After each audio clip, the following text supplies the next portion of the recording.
છોટાઉદેપુર ખાતે જિલ્લા સંકલન અને ફરિયાદ સમિતિની બેઠક યોજાઈ. જનપ્રતિનિધિઓના પ્રજાલક્ષી પ્રશ્નો પર ચર્ચા કરી તેનો નિયત સમયમર્યાદામાં હકારાત્મક નિકાલ કરવા તાકીદ કરતા કલેક્ટર ગાર્ગી જૈન.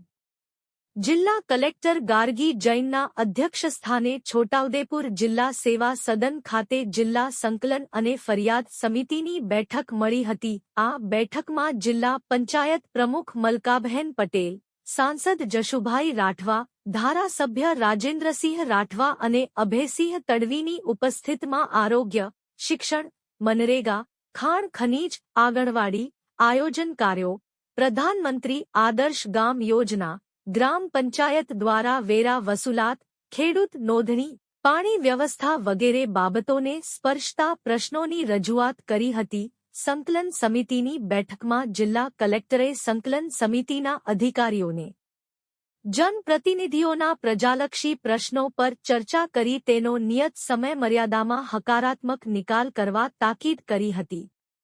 સંકલન સમિતિની બેઠક સાથે પુરવઠા સલાહકાર સમિતિ, law and order, road safety, ભારજ રેલવે બ્રિજ અને ડાયવર્ઝન સમીક્ષા અંગે બેઠક મળી હતી.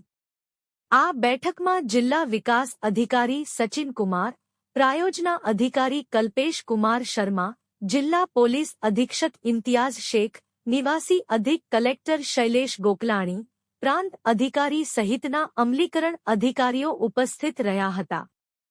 રિપોર્ટર રેહાન પટેલ, છોટાઉદેપુર.